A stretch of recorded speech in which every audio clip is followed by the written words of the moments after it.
Hoover's video. Did you like that video? I think you did. I did. Yes. Dude, those Mickey Mouse targets are crazy. Yeah. Dude. And the Yeah. sequences you chose were super aggressive. Go hard, Oh, baby.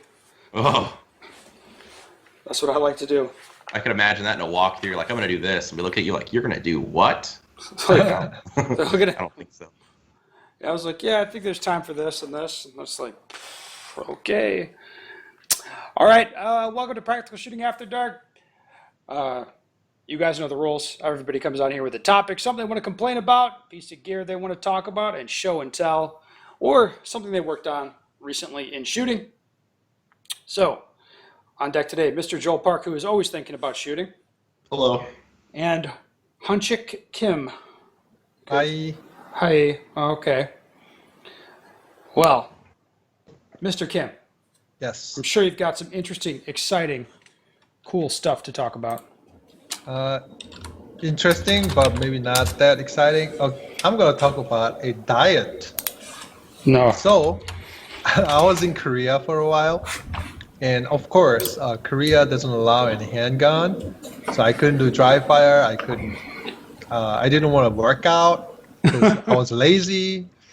But I had an interesting conversation with Max Leo Grandes. He's a PCC national champ. So he introduced me this thing called Keto Diet, and he basically how it started was the match management, the physical side, because Max is very built. He's got good body You like shape. Max's body? I think so. Good. Yeah, my wife isn't here, so. Anyways, yeah. So, he understands Asian diet a lot. Typical Asian how they eat, because he grew up in LA area, the California area, and he likes a lot of Asian food too. But then Asian food is high carb, and also a lot of people like sugar. And I didn't really know what those carbs and sugar affects to my body. I understand how it affects my tongue to be happy, but he explained about the insulin level. And then, so I decided to try the keto diet for a month. Uh, and I stopped last week because I went to Georgia and I couldn't survive without eating carbs. So about a month I tried keto diet, and one thing I noticed, like he mentioned about insulin level, the insulin level drops and stays low. And what that does to my mental focus is I don't have crash, or I don't have like, oh, I need to eat right now, I'm super hungry kind of sensation. So I wasn't really as hungry, and my mental level or mental focus was pretty steady throughout the day. I didn't have any, like, when I take a lot of sugar, when I used to eat a lot, then I have a little bit of mood change for hour or two, and then after hour or two, the mood comes down, kind of sugar crash kind of thing. So I think also he mentioned that he doesn't do keto diet or lowering insulin every single day, but he makes sure he gets into low insulin level like a week or two before the match, and then he's so no carbs for a week or two before the match, and then the day before the match or two, he takes the carbs so the glucose has like stuff energy in there so you can be explosive. Uh, I didn't really like it because I cannot eat carbs, but I think lowering or the steadying insulin level was pretty interesting for the match performance because my mental clarity is steady throughout the day. So I might try something like lowering carbs and sugar like a week before the match and try to have the mental consistency. Okay. Yeah. Yeah, I like it. Yeah. I think a lot of people have a lot of like sugar bad habits. So I think, Yeah. yeah, if you eat a lot of Yes. sugar, No I shit. recommend lowering it. Yes. Lower sugar before the match so you're not like spiking up and down. Yeah. Absolutely. That's the your diet does really affect how you feel, and I've started to pay attention to it. I cut lots of weight before you and I got together in the summer and started training, Now I've gained some weight back, but I'm still lighter than I was last year, so that's okay. I'm gonna Yeah. keep working on my diet. I definitely agree with as far as like your insulin level or kind of like or how you feel you need to eat all the time. That Yep. really goes away when you change your diet. It's Yep. like you're not like every 2 hours like wanting to eat something, and it really does change how you feel. Yeah. So I agree. I like that. All right, Mr. Joel, what you got? Well, I started up dry fire last week. I was planning on waiting till the first of the year, but it was a couple days before Christmas. I'm like, hey, I need a fix. So anyway, Need a fix. I need to get a fix. I need to get faster this year, like for sure. But I want to stay in control, and that's easier than it sounds. So normally, if somebody wants to go faster, like if I'm helping somebody, I would put up a drill, like a Blake drill, and like, here you go, just slam these targets. I don't even care if your shots are on the targets. Just go faster. Now once you get that speed, now let's try to rein in the accuracy.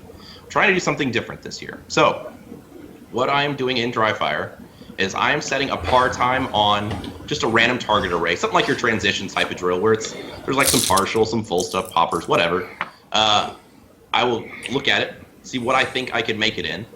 Then I will do it, and hopefully I'm getting better at calling that.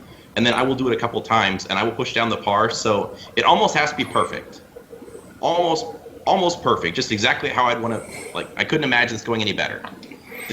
But it's obtainable. I can do it, several times. It's not like one time hitting it out of the park.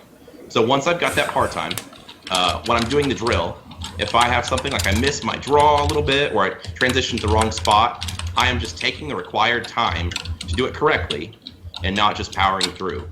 So I'm trying to I'm forcing myself to go fast. It needs to be fast. Part of me wants to just make up the time. Like, okay, I know this buzzer's coming. I gotta get after it. So forcing myself to still make good shots, not just throw no shoots or misses because I want to be fast. So that's what I'm doing, and I got a lot out of it the couple times I've done it so far. So I used to be extremely deliberate. Like I would go 1-for-1 on steel all the time. It's like B class for life. And then I decided to go, I need to be fast, so I went speed. And then I started into throwing Charlies everywhere. So I need to blend those two. I need to go 1-for-1 on stuff, but slow down and get your hits is not an acceptable answer. So what the long-term takeaway, what I'd like to do is to push and gain a lot of speed without having that learning curve where, okay, I'm throwing bullets everywhere. Now I have to rein back in the control. So would you say you're paying more attention to execution, technique, that sort of stuff, rather Yes. than just the speed part? Yes. But I am still pushing speed. It is fast. Thoughts on that? I mean, it's good to change your focus because what you're doing clearly has had limitations, Yes. right? Otherwise, you wouldn't be changing. So, Thanks for being gentle. Yeah. well, I mean, you don't And suck. I mean, Jesus. But I want to change stuff up from what I did last year. I Yeah. want to do things differently. I would say ahead. watching you don't look slow. I mean, especially your drawing, reloading, like your shooting mechanics. You don't look slow to me. Target transitions could be better. They could be better. I don't know about faster. Better. Yeah. A lot of stuff you do could be better, but as far as how fast you do it, you're pretty fast. I mean, if you shoot a stage where it's a lot of paper targets, let's say it's not super technical, I'll be gentle. You're going to have about the same time as the super squad guys if you have a good run on it, right? Yeah. Now, let's say your runs that you're super happy with might be few and far between at that level, But if you're happy with it, you're right up there. Yeah. Yeah, well, there you go. That's probably fair. So yeah, it needs to be full speed. It needs to be fast. I don't want mistakes. And if I make a mistake, it's not going to turn into a train wreck anymore where it's oh, my grip's a little bit off, or well, I transitioned to the wrong spot. Just let it rip. 2 deltas. We got to get this show moving. So that's not going to be acceptable anymore. So is that once you push your speed limit, you stay the speed at the top speed and then try to figure out how to be consistent there? Yeah, eliminating the train wrecks. That was his thinking, right? Yeah. What I'd say about the guys who are I'm going to push my speed, then rein it in, and maybe I'll be better, and then push my speed, and then slow down. All their focus is on the speed part. And That's probably fair. Yeah, and the other stuff doesn't just sort itself out by voodoo or something. You actually Yeah. have to pay attention to it and make changes. Yeah. Yeah, I really believe you actually need to work on consistency, how to be consistent. And Oh, yeah. I think pushing the limit of consistency is important. Like if you can only nail 70%, 80% consistency, you got to push that to 100%, right? I Well, agree. yeah, 90% probably for practice would be okay. And then eliminating the train wrecks is just, which I don't have. I mean, they're not huge. I'm not zeroing stages or, like empty, like doing standing reloads.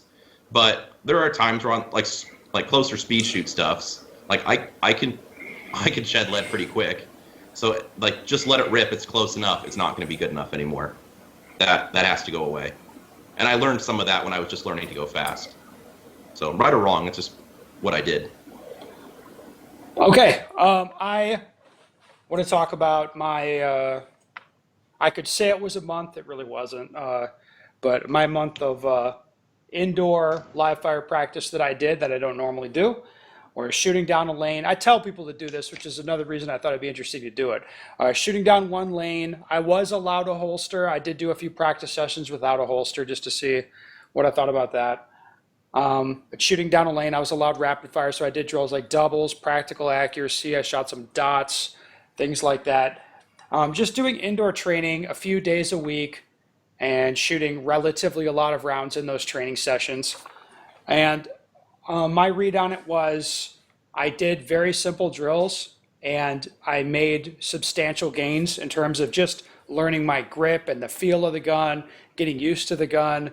I dialed in my reloads, so I got those kind of where I want them, and I understand what I need to do to make those work well with my gun, and so on. So it was a very productive month for me, and just in terms of practice and training. And I can very much see, I mean, not that I haven't done it. I've shot a lot of rounds on some of these drills, but when Kim says he shot 60,000 rounds on doubles last year, and made big improvements in terms of his skill, I could definitely see how that's possible. And a lot of you guys need to make your practice simpler, I should say. Yeah. So there's I nothing agree with wrong that. with simple practice. Nothing wrong with it. Yeah, It it's doesn't need to be crazy. like guys doing drill and they had like 20 yards worth of like running. It's like, oh, you're going to be so winded by the time you get done. Instead, you could, isolate those skills, not Yeah. spend half your time doing a 50-meter dash or however long that is, and just focus on the actual skill. Absolutely. I like it. All Well, right. Go learn ahead, Joe. anything else or anything else worth mentioning, like on dots? Do you? Dots really sucks indoors. I'll tell you that. It's a lot I thought of it harder. with the light. Did it like people pounding away next to you? Did that bother you at all? Like, do they have rifles, centerfire rifle in the same? No, it was only pistols, and I have the opportunity to select when I go places, and I can assure you, like, I show It up was at not 11 peak o'clock, hours. 11 Yeah. o'clock on a Tuesday, nobody's there, and if they are there, they're making a lot less noise than I am, that's for sure. It's like as fast as I can stuff magazines and shoot, is like that's how fast I'm shooting. Noise from other people didn't bother you at all? If there was anybody in there? Occasionally it did, but it wasn't the end of the world. It hasn't bothered me either, but I've had people comment and say it really did. So I was just curious what I can see. Well, I double plug, so I'm like plugged and muffed, and I'm pretty acclimated to shooting ranges, so it takes kind of a shitload to bother me. You know what I mean? Yeah. So that's that. All right, gentlemen, I've got a question for you. It's kind of clunkily written, but I'll do my best with it. The guy kind of writes it like shit. I'll be honest. Hello, Ben. I've become a USPSA addict. Purchased all your books, DVDs, watched all the podcasts, and I'm rewatching again. After the first year, I'm going to join PSTG. All right, cool. Yes. Smart man. He's making smart life choices. Well, you don't have to wait a year, but whatever. The wife and I helped a friend who's a match director set up 2 matches a few months ago. Now all I want to do is train so we can start competing in USPSA. I've built a 100-yard by 50-yard range. Just think about this. I've made all the props, swingers, drop turners, plates, racks, Wow. poppers, cable system for moving targets, 45 target stands, 200 blue barrels, and a lot of mobile walls to build stages. When I do something, I go all in. I've set aside 30 by 40-yard section just for drills, and the rest of the area is for stages. It's just, this dude has a lot of free time and a lot of money. It's committed. Yes. Would it be better to just work on drills until we have met all the goals in your books before we start running practice stages? Right now we do drills the first 2 hours, then we practice running stages, shoot about 1,000 rounds a week, 15 to 30 minutes a day dry fire. It's this way of training that will be the most efficient in progress to start competing in local matches. I want us to be safe in our gun handling skills and be competitive before we start doing matches. Yes, everybody needs to just certainly build their own range and train before they go to matches. As a new shooter, is it best to concentrate on only one discipline? USPSA. Our match director friend wants us to do some steel challenge too. Your advice is greatly appreciated. All right, so that's pretty much the important part. The wife and I enjoy your podcast. I love your personality. Say what you think, politically correct or not. Yes, I do say what I think. Oftentimes at my peril. I appreciate that about you, though. Like, so to speak. if I want to know what you think, I just ask you, and that's what I get. I will tell you. Yeah.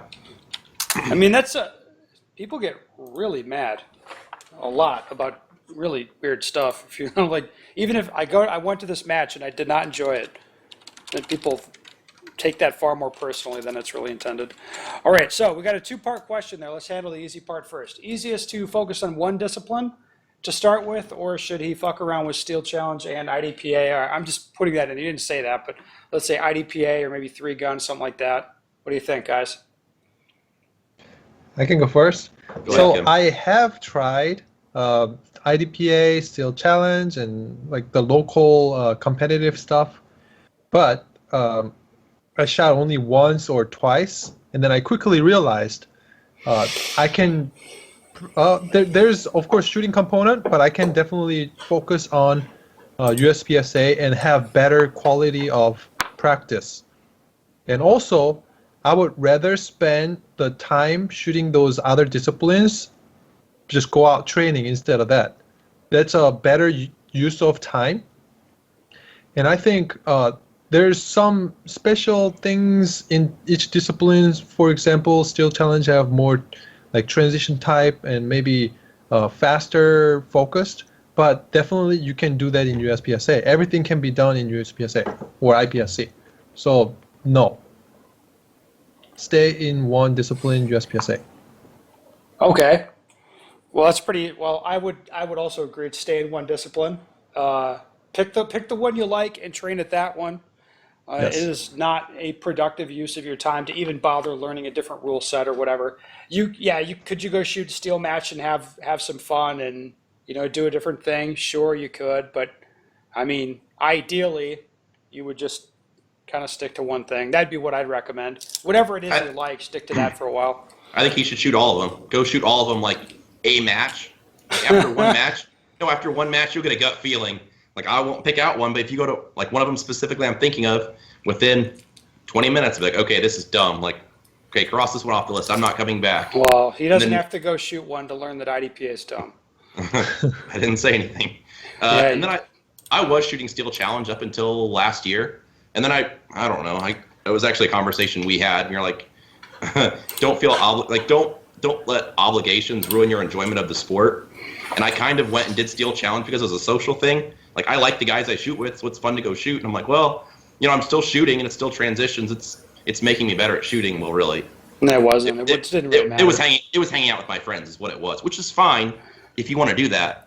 But now I have no illusions. Like, it's not making me any better. Yeah, it's hanging out with my friends. Yeah, if you're gonna do it, just eyes wide open like that. I mean, that's what it is.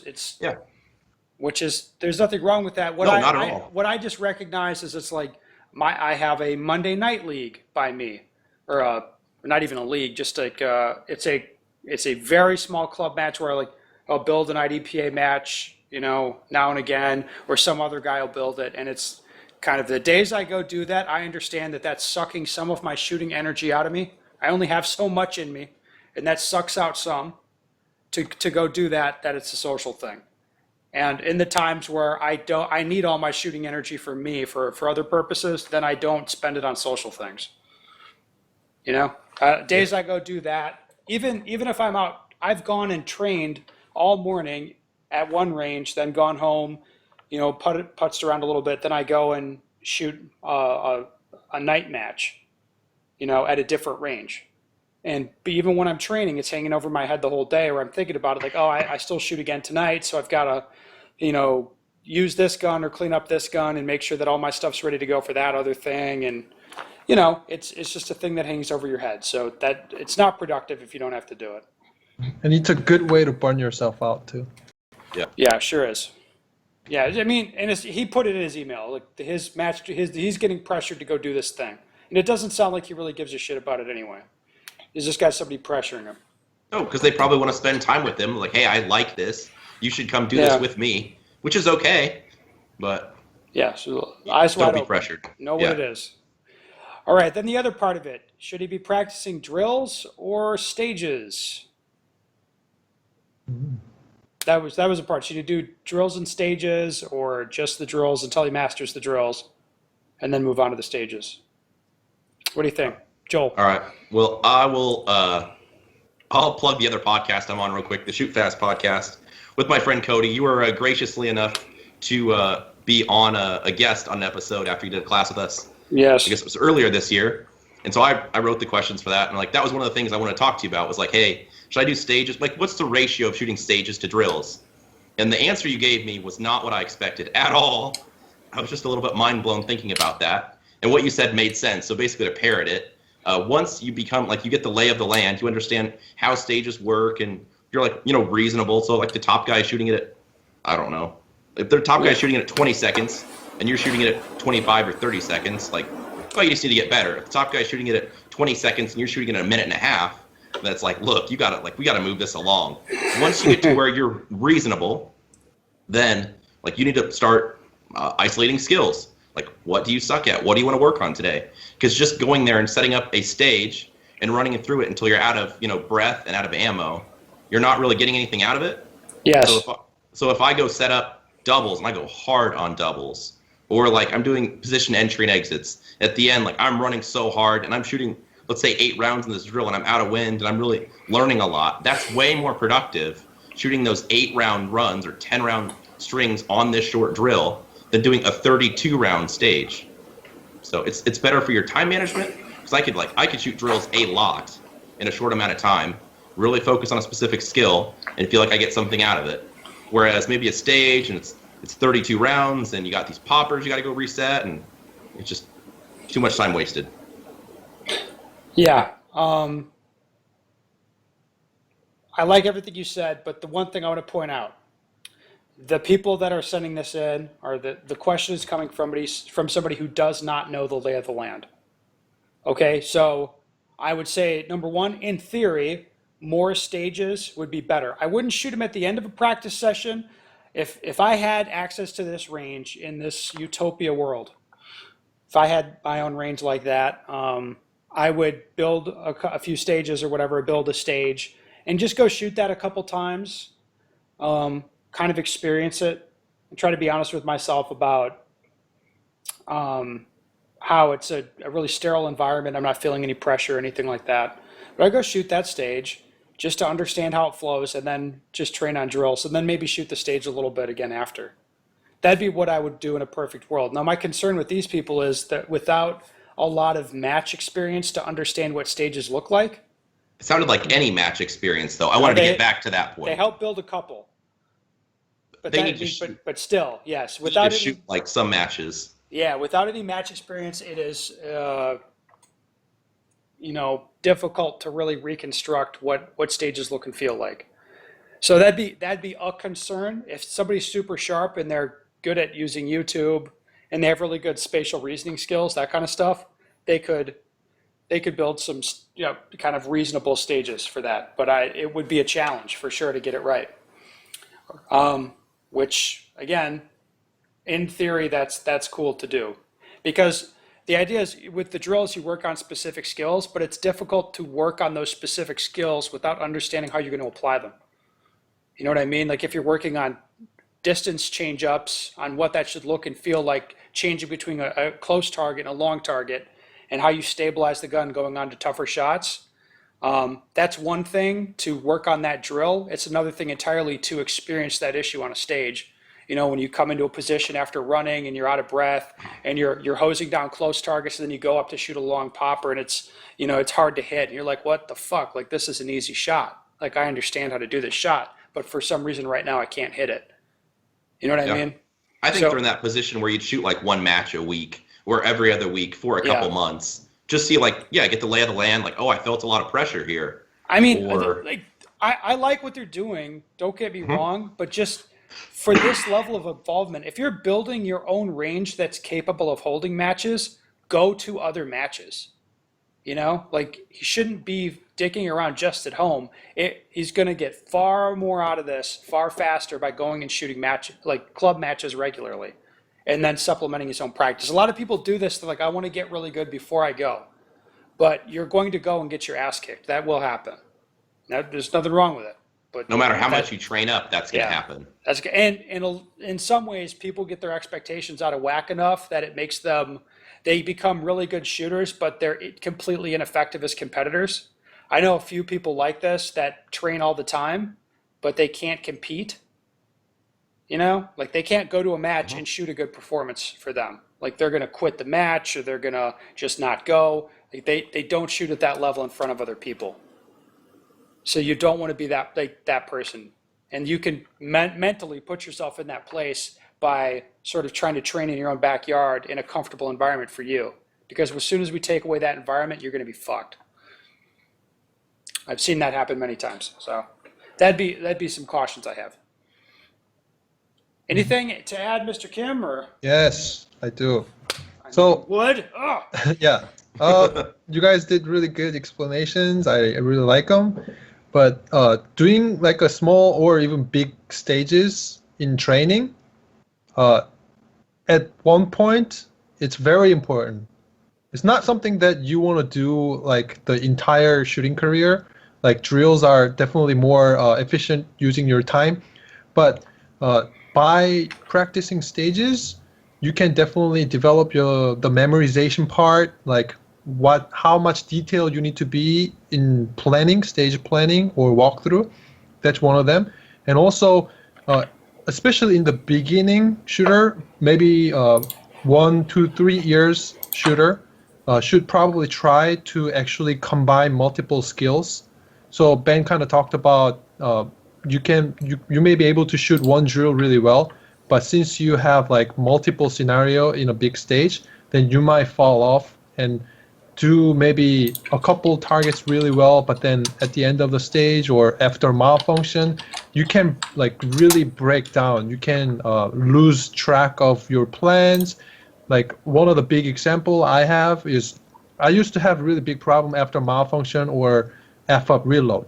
I just forget everything after that, and I just start hosing and try to just finish things. Then that mental status, like, oh, I have a malfunction, so I gotta go faster kind of mindset. So it kind of depends on your problem, but those things can be directed. You can improve by shooting medium size, big size stage, maybe like 20 rounds.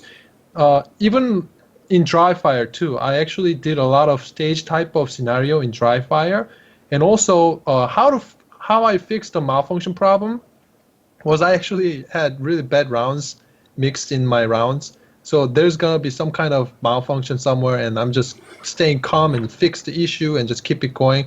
So there's a mental issue, and also the brain memorization. The more memorization you try, you're gonna more likely memorize faster. Just like math problems, 1 + 1 later, you just don't need to write it down. Just your mind just memorizes and come up with a solution faster. So if you shot 10 years, a lot of matches, you probably don't have to do this because your brain knows you can come up with a strategy quickly and then stick with your strategy kind of thing. But if you are a beginner, your brain and the memorizing ability is not developed. So in the beginning phase, I think it's very important to try stage type of scenario. But mainly drills, of course. Well, all right. Gentlemen, thank you so much for coming on. Listeners, if you have a question you'd like the answer to, go to bensteger.com. Send me your question. We'd love to hear from you. Do you have any business shit to promo? We just Yes. well, we shelled Joel's podcast. You guys are getting Perfect. rich off that, right? Oh yeah, man. So much money I can't even count it all. Amazing. You guys selling merch? No. No swag? No, I think we actually go in the hole because I don't know how much it Jesus. costs Cody to like put that crap on like his domain hosting or something. I think it's like $30 a month or something, which I probably should be a nice friend and offer to help him with. But Yes, you should definitely help pay for that podcast. hey man, that's why he's the host. I'm just the peasant. So Get it on Patreon or something. Start getting Oh, sure. rich. Is there any other shooting podcasts on there? I don't know. Let's check your Shoot Fast podcast. No, it's like we got to get you on the Patreon or something. I mean, I don't monetize this podcast, but I was gonna say I don't think there's much money to be made, so I would rather just maybe be helpful and call it a fine, day. fine. Wanzik, what do you And got? if you want to book a class with me, go to hgameshooting.com Ooh, now we're or talking. Class with you? PSTG. Yeah, PSTG. I got a couple classes going on. US. yeah, pstg.us or hgameshooting.com. And What you will travel to people, Kim? Yes, I have a Professional couple shooter and shooting classes this year, group class coming up. What? Like 12-person classes? 8? 10. 10, okay. 10, 6 to 10. Okay. Yes. Cool. Where is it on your calendar? hgameshooting.com. There's calendar. You gotta go to each month to check. Okay. Baltimore, Maryland. In Canada. British Columbia, Canada. Okay. That's good. Awesome. Me- Very exciting. Man, my schedule's getting pretty full for next year. So I think I'll be. All this crap's full. April full. While you're just looking stuff over, I will say, well, I organize a couple of Ben's classes every year, and I start getting emails about January, like, hey, can you fit me in this class? Like, I'm not gonna lie, I do keep a waiting list. Like, if people back out, I will do my best to get people in. But if you're thinking about a class with Ben, like, I booked this class. It was a year out when I booked it, roughly, let's say 11 months out, and it was full in an hour, like, of local interest. Like, I just started an Excel sheet of each class. This is how many people. Like, okay, first come, first serve. You're on the list. Well, So, like, yeah. if you want to get Ben, like, I'll just say it so he doesn't have to. You have to be thinking at least a year out. And I don't know, maybe he's giving me a look. It's more than a year now. No, the match stuff reins it in. I don't have a problem finding work. Let me put it that way. I don't think that'll always be the case, but that's certainly the case right now. Make hay while the sun's shining, my man. Yeah, of course. All right. So that's the business stuff. If you would like a class with me, but you can't get me, you can join training group. I know. It's a lot of work. Here, people think that the price of it's not like the money price. It's a lot of work if you join that. But wouldn't you say so, Kim? I would. Yeah, so the gold guys, they got me up their ass, It doesn't go too long, maybe 10 days. If I don't see anything from you in 10 days, I'm like, hey, give me a status report, give me a video, tell me what's going on. Let me see the stuff. So that kind of stuff. Yeah, it's a lot of work if you're going to be on there. And I don't think that's a bad thing. It's just you're going to read stuff and watch videos and do practice and then take videos of that and be paying attention and maybe posting stuff for analysis. So if you're willing to do the work, training group's a good place to be. And if not, yeah, that's cool too. That's cool. You get yearly access also, as opposed to doing a class once a year. Like, well, I guess I'll wait until I see him next year to see if this is better now. Yeah. So when I started shooting, there wasn't a website like this. And my goal, and Ben's goal, is to make the website so that people can join and be good quickly. Yeah, if we had success with that, I think so. Yes. Dude, I would have been all over that if that would have been available. Like when I started, it was like 2004, and I was shooting a Para LDA because that was the heat at the time. After I upgraded from my Ruger P95, Well, but think you- about all the technology that's had to come in to make that possible. Yeah. But people are like, do you dry fire? I'm like, oh, well, I'll just draw and do like a first shot. Like, click. Oh, this was cool. And then I rack it, put it back in my holster. Like, that was dry fire. Yeah, things are totally different now where everybody carries a camera around in their pocket. You know, a 1080p camera in most cases. They carry that around, and then the ability to put those videos online and put them up in like where we can get at them, and we have this stuff to like suck that video off and, you know, play around with it and give useful feedback. I mean, the technology has really changed, and man, I'm kind of scared of where things will be in 15 years. I'm kind of like the teacher that always like, oh, you need to learn this math because you need to learn division because you're not going to have a calculator in your pocket. It's like, haha, who's the dummy now? Like, I got this thing right here, man. I carry a calculator with me everywhere now. Now, what they really should have been teaching in school was like critical thinking skills. Oh, man. Because you have to know how to think and then be willing to solve problems. Well, it sounds too difficult. It is. All right. Well, that's the pitch. So, AxonShootingSports.com to listen to Joel's podcast. They don't have any shekels. So None. It's for what it's worth, man. So email Cody and find out a way to support them. Well, Jesus. whatever. If you like this podcast, the way to support it is indirectly, of course. Book a class with me, or go to the training group, or book a class with Kim if you think that I'm a meanie pants. I should tell you, he's not any nicer than I am. He just doesn't use the naughty no-no words. I agree with that. He's not any nicer. You might think he's nicer, but he's not. He's just more polite. But I wouldn't pay either one of you to drive all the way across the country to tell me how good I'm doing. Like, I fly Kim out here and he's like, oh yeah, you're doing so great. Oh, this is so wonderful. Like, oh, gee, thanks. I was in the military and I learned how to bash people. Perfect.